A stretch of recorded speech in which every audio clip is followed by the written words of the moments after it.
Let's catch up with events in the US Championship, penultimate round, and some big pairings. And the top pairing, of course, was Fabiano Caruana against Abhimanyu Mishra. Caruana leading the tournament, a point clear. Mishra a point behind. So if he could win, then the whole tournament would be wide open again. Mishra, an incredible talent, 14 years old, became the youngest grandmaster in the history of the game a couple of years ago. So what's Caruana going to do? Well, this is a solid start from Caruana. Now, he's not mixing it in an open Sicilian, which usually would be his choice, to go play d4 and play main lines. I mean, he's an incredible theoretician. Instead plays bishop b5. So is he trying to just keep things very calm against his younger opponent? So it looks like he's got respect for his opponent's opening theory, for example. And Caruana plays definitely a sideline, c4. Well, the point is to set up a strong centre. It does allow black to exchange like this, so we get a slightly unusual pawn structure. It's not clear that this is terrible for black. I think this is a reasonable way for black to play. You either play a6 or just knight d7. In any case, Mishra played in orthodox way with knight f6 and played g6. And now we're transposing back into pretty standard lines. Here, if black plays knight c6, then this is a position which has been played on many occasions. Mishra played bishop g7 first, which shouldn't make a difference. But here Caruana goes for something that's quite unusual. In this position, instead of the orthodox knight takes, Caruana played queen takes d4. So that's definitely a bit different, moving the queen out early. Of course, that gets attacked. That's what happened. But you can see this knight has stayed behind. And it covers the e5 square. And that could be useful. That, at the moment, stops a knight attack. But it's rather a different way of playing.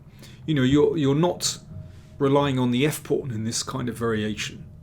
That's obviously blocked by the knight. But the structure is very familiar to us, even if the pieces are in slightly different positions.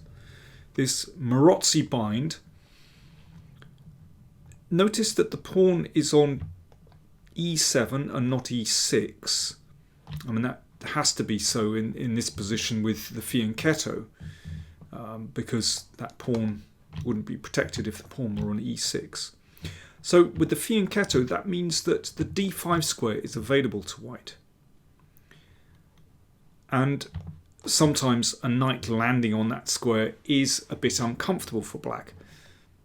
On the other hand, this bishop is more actively placed than in other variations. But generally, black wants to break with b5 to chip away at white's centre. And white is trying to hold the position and, yes, perhaps land a knight on d5. That's the rough outlines of strategy here. Castles, of course. Bishop d2, white has to develop. a6, so you can see that black starts to think about breaking with b5. Rook a b1, so there's a careful move, taking the rook away from the long diagonal, because very often one has to play b3 to protect the pawn on c4. And obviously the rook is better placed on b1 than a1 in that case. Now, on every turn, white has to consider this move. So let's just consider it here. This wasn't played, but you always need to check to see that you have this under control. And in this case, well, taking with a knight wouldn't be very good because the rook might capture here, but queen takes b5 is absolutely fine for white. And you can see it's actually quite important that the rook is on b1 so that the b2 pawn is covered. So white is a safe pawn up. And if rook a b8, in order to play b5, then that could be shut down with a4, and then b3, and the structure is solid enough, basically. You can see how useful it is to have that rook on b1 to protect the pawn on b3. Mishra plays instead knight g4, and this looks like a good move to just spin back into e5 to hassle the queen and more. So the queen steps out of range. And rook fc8 played, which isn't bad. I think in this kind of position, black needs at least 3 rooks. You need one here, you need one here, and you need one on c8. That would be very helpful in order to somehow get play on one of these files. Instead of rook fc8, this is an interesting move. And one of the ideas is that if white exchanges, then that pawn can support the knight coming into d4. And if, let's say, b3, then it could well be possible to get in b5 here. And, I mean, black has achieved what he wants to achieve with that move, b5. You can see, again, a typical tactic for these lines, that if these are exchanged, and then you can see the rook stands perfectly on a8, so you can take this. And this kind of position, I think, would already be probably better for black. That pawn could well turn out to be weak. Black's pieces stand really well. Now, obviously, white doesn't need to do that. You know, you can play knight d5 here, for example, and still a little bit unclear. But it feels to me like black has achieved something here. Let's go back. So queen e2 played, rook fc8 played instead of knight e5, knight d5. So this is what white wants. So a threat on b6 and the queen steps back. So already, yeah, I mean, that's a bit of an achievement. Black is going to have to push it away with e6 probably. And now Caruana's next move is excellent. Bishop g5 is an interesting follow-up. Wasn't played. I think the reason is that the bishop could be kicked away, and actually g5 is quite plausible here. That's a reasonable idea. You can see the g pawn actually covers the f4 square, and that knight is going to find a home there. Now Caruana did something that's very interesting. He played bishop c3. The bishop on g7 is strong, and exchanging it off will just slightly weaken black's king as well. And there's a very clever idea we're going to see connected with this move. Probably black should play e6 here, just to push that knight away. But I would prefer white here. Feels like white has achieved something. You know, the king could be vulnerable here. That pawn is perhaps vulnerable. Feels like black has yet to equalise the position. But instead, Mishra took on c3, and this next move, I suspect, was underestimated. If knight c3, then this move knight e5 again, with the idea that this gives a nice support for the knight on d4. But Caruana played the anti-positional b takes c3, so voluntarily giving himself doubled isolated pawns. However, that rook magically comes into play on the b file. I told you it was a great move. So rook takes b7 threatened. It's also actually quite useful that that pawn on c3 covers the d4 square. But the main thing is the rook comes into play, and it's not just that b7 is attacked, but a fork is threatened on b6.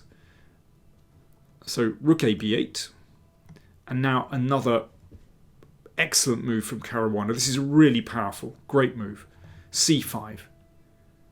So if that pawn had been left there, then yes, it could have been extremely weak. But c5 is an excellent pawn sacrifice. that really destabilises black's position. Well, this wasn't taken. First of all, we should have a quick look at what might happen. If pawn takes pawn, knight b6, the rook has to come to c7, and this rook is now trapped. It's an absolutely beautiful position for white.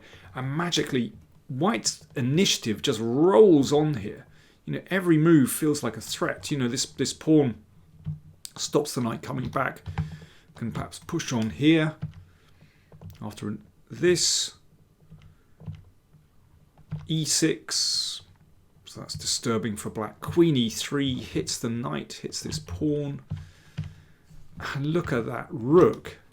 It is just a dreadful piece on c7. It cannot move. I mean, white is in complete control in this position. Great pawn sacrifice, this move c5. Really like it. So Mishra played knight e5. An exchange of knights. And now the f-pawn is doing a good job advancing. Knight d7, well, that covers the b6 square. Exchange on d6 and f5. Well, in this case, the f-pawn advance is spot on. You can see that black's kingside is weakened once the e7 pawn has disappeared. That knight on d5 is an absolute monster. And yeah, weaknesses on the f-file, so absolutely appropriate to advance. And white has a wonderful attack, especially considering that these rooks are just way across the other side of the board, completely stuck out of the action. White's pieces beautifully coordinated. Excellent position for white. Black is in trouble. I mean, in this position, a move like f6 could be winning straight away, because that shuts out black's pieces, and then, you know, there's going to be a simple route to the king side, and you know, in combination with a knight e7, a rook lift, I think black is going to get done on the king side. So that's why Mishra played queen g5. You've somehow, you know, you've got to try and match white's pieces, and the queen does take away the e3 square. So rook f4. The knight comes to e5 and rook f1. So both sides have achieved something there. Doubling on the f5 certainly looks good for white. There's going to be more pressure on the f-file. And black has achieved something because at least the knight finds a good square on e5. But white has a wonderful attack. Rook c5. Yeah, could be necessary to sack the exchange. Queen e3. Rook f8, defending the f7 square, and queen h3. So Caruana has built up very steadily, and now there is a serious threat. So for example, well, okay, let's play a random move for black. I don't know, b5. You can take here and play knight f6, and you can see its mate next move. Therefore, Mishra just gave up the exchange, and there really wasn't much better here. He can at least be satisfied that his knight has come to the e5 square, but basically he's the exchange down, and white has a winning position. Rook e8. But somehow you've got to get past that knight on e5, and this is so often the saviour for black in so many positions in the Sicilian. Obviously white is winning this, an extra exchange. The rooks look great on the f-file. But here it's somehow Caruana drifts. Perhaps you'd like to have a think, how do you play with white in this position? White to play.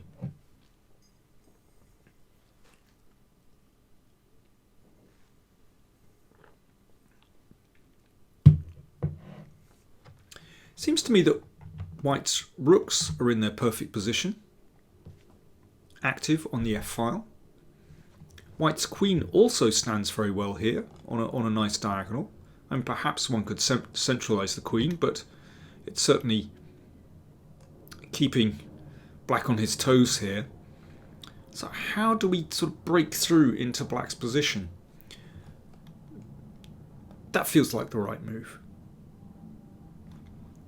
One thing is that it might be possible to break with c5 and get the d-pawn going, and just feels as though black's position is going to crack so in some way. So that it's good to have that option. And the other thing is that it makes this pawn more vulnerable. So there could be a switch along the third rank to b3, even a switch to a3 to attack the pawn on d6. So in combination perhaps with a rook on f6. So it just feels like this is making huge progress. Even if it's not a pawn sack, perhaps a queen a3 and a c5 just to exchange those pawns, and then the advanced d-pawn comes into play and the support for the knight has been undermined. c4 has to be the right move here. And if b6, well, both those pawns are now vulnerable. In fact, all 3 pawns and a switch to the queen side. But Caruana, curiously, seemed to lose his way around here. I mean, queen e3 is a pretty good start, it has to be said. c4 just feels like the most direct, but queen e3 looks okay. Queen comes back to cover some squares. h3, he's being very careful. Okay, this is fair enough. You don't need to rush it at the moment. Queen d4 also feels very nice, so he's centralised. And he now played rook f6, also seems reasonable, but again, I think c4 just feels like the right way to go. Rook f6, yeah, black is getting pegged back here. But again, c4 feels like the right move to me. I mean, maybe he was concerned about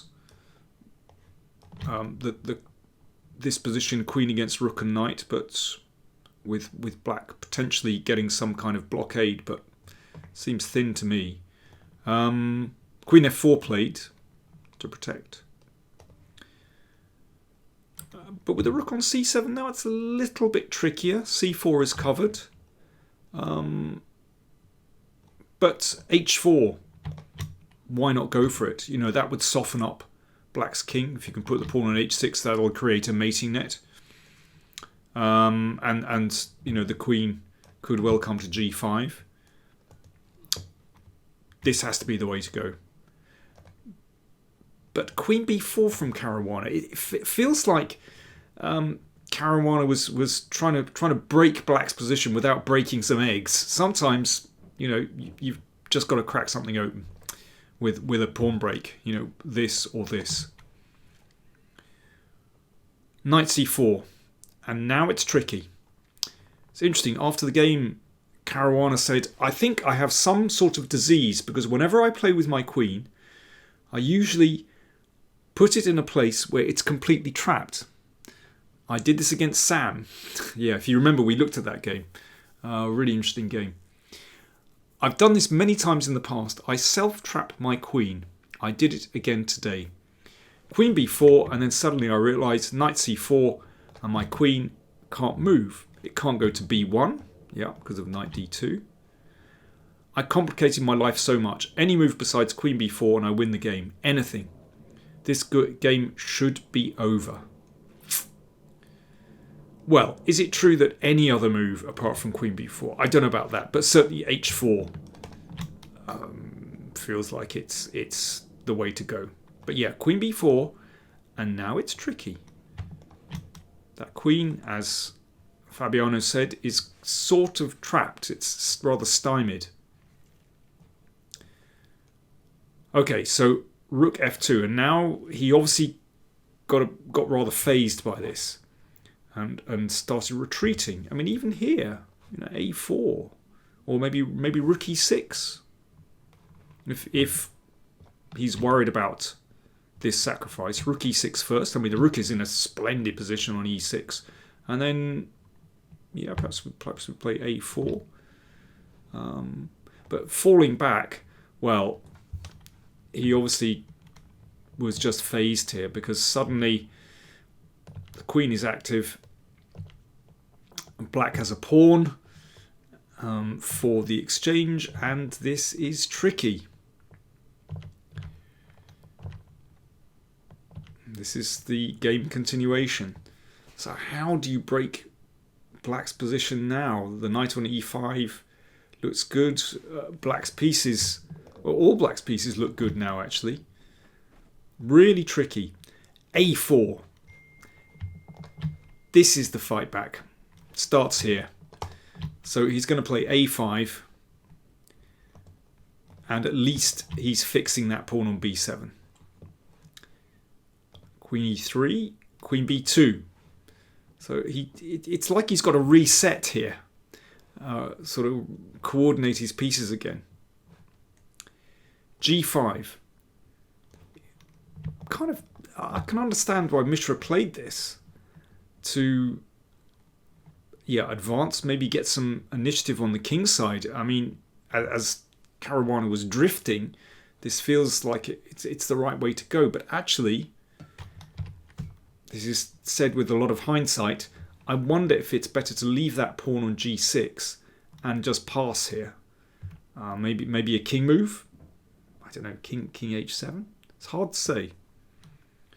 Yeah, I mean everything is compromises a little bit because then the rook later on might come there. It's still not easy to defend. But g5, just for a moment, that's a little bit loose. Look what happens. Queen b6.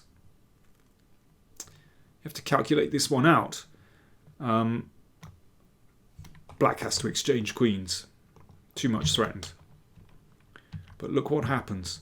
Rook f5. You can see that's just a little bit loose. King comes up. Rook f1. So there's a threat to check and take on d6. So rook takes d5. Rook f8. Now black has two pawns for the exchange. However, that king is loose. That king is exposed. You can see how it's getting checked back and could very well end up in a mating net with rook f6 or perhaps rook g8. So this is rather tricky, and black doesn't have time to play rook b5 because of the check, and you take on d6, and you can see how that king is cut. That's really nasty. So Mishra played g4, which gives his king a little bit of room potentially, and yeah, means that pawn can't be taken, but it's uncomfortable for black now. Check, and rook b8. So Caruana has broken through. Rook b5. Check. Takes here. But now some nice moves. Okay, rook b8. Yeah, the king comes back. You have to be careful. I mean, that pawn could go straight through. So king g7. And this is an excellent move from Caruana. A really good practical move. White has to still be a little bit careful with g3. Setting up perhaps some kind of mating at here. So king h2, excellent practical move. Just means the king can wander up, and yeah, even if g3, then the king will find safety here. So basically there's no mating net anymore, and that means that white's rooks are free to roam. The second rook comes in and they're going to support that pawn. b7, here we go. It's almost the end of the game. Or it should be the end of the game. Yeah, I mean, clearly, knight takes g2, rook, check, and queen. So the knight comes back. In fact, rook h7 here is probably quicker, followed by moving the rook. But, well, Caruana gets there. By this stage, not quite all roads lead to Rome, but quite a few of them. And there isn't any mistake here. So Mishra has managed to eliminate the dangerous b-pawn, however, with that extra pawn on the king side, this is absolutely hopeless. Let's just zip through the remaining moves. Caruana dealt with this situation very nicely. Good technique. Make sure the king is cut off so that king can't cross to defend. And now you can just take on b7. Yeah, with a very simple win because black's king is cut off. So the king advances and you make a queen. There you go. Well, I think for me a really interesting game. A couple of standout moves around here. Bishop c3 and b takes c3 and then this pawn sacrifice c5, giving white an absolutely superb initiative. It's incredible how this game turned very quickly. And then later on, yeah, Mishra put up a reasonable defense, but yeah, funny how Caruana drifted. But he clawed it back with that move. Well, first of all, a4, and then exchanging queens, and his technique was absolutely superb around here. I mean, really not easy to force a win at this point, but he did so brilliantly. So that win actually meant that Caruana wins the US Championship with 1 round to spare because his rivals Dominguez and So only managed to draw. So Niemann drew with So and Robson drew with Dominguez. So standings with 1 round to go. 7.5 out of 10 Caruana, Dominguez and So on 6 out of 10. Very well deserved from Fabiano Caruana. He is a class act. He really is. I just wonder in the last couple of years, since reaching the final of the World Championship in 2018 and losing that by the narrowest of margins to Carlsen, his motivation seems to have dipped a little bit. But he's such a brilliant player. Very calm, classical, good in all phases of the game. And, I very much hope that he somehow finds the motivation to maybe qualify for a world final again. Couple of other bits and pieces. At the moment, I'm a coach for this Chess Punks tournament, which is going to take place on chess.com. On Sunday, there's going to be the final. So I've got 4 students and I'm training them up. Hopefully they're going to do well in this tournament. So do check that out on Sunday. In fact, some of my training sessions are actually broadcast. I don't know whether they're interesting or not, but anyway, do check those out. If you just Google those. And also my Chessable courses are going to be on sale from today. So if you're interested in an anti-Sicilian course for black, then do check that out. I'll put the links down there somewhere. Or Kalashnikov Sicilian, that's also been very well reviewed, and I think it's a really good opening. And also my course is How Good Is Your Chess as well, where there are 20 test games and you can test yourself on those. And I think that's a very good method of training as well. So do check out those courses, which are heavily discounted from today. Thanks for watching.